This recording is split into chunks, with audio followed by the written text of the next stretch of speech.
Isa na namang outreach program ang matagumpay na naisagawa sa Nueva Ecija ng bunga ng pagtulungan ng kasundaluhan at pribadong sektor.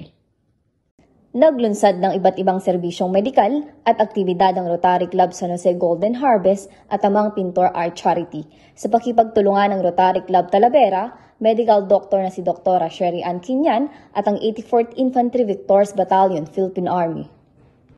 Kabilang dito ang pamamahagi ng libreng gamot, libreng gupit, pagkain, gamit pang eskwela, parlor games para sa mga bata, at art workshop para sa mahigit 200 residente ng Barangay Fatima sa bayan ng Pantabangan.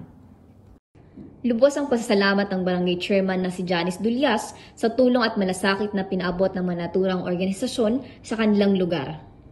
Ang buong panunuan po ng Barangay Fatima, sa pangunguna po ng inyong lingkod, kasama po ng aking sanggunian, ay taus-puso po nagpapasalamat sa lahat po ng bumuo ng mission na ito. Ayon kay Elito Sirca, o mas kilala bilang Amang Pintor, masaya silang makapagbigay ng libreng serbisyo para sa mga mamamayan ng Pantabangan at kanilang ipagpapatuloy ang pagtulong para sa marami pang kababayan na nangangailangan. Hindi lang po ito yung ating kauna-unahan, kundi actually matagal na namin ginagawa dito, no? At saka sa ibang mga lugar dito sa Pantabangan. Yan.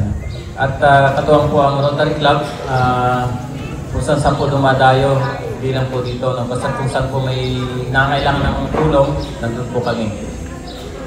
At siyempre po yung ating kasunduluhan, yung mga nagugupit yan, kung ano pa. No?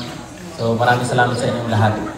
Tiniyak din ni First Lieutenant Michael J. Regalario, Infantry Philippine Army, Civil Military Operation Officer ng 84th IB, ang patuloy na pakikipagtulungan ng Victors Battalion sa iba't ibang government and non-government organization at private sector para makapaghatid ng serbisyong publiko sa mga komunidad na kanilang nasasakupan.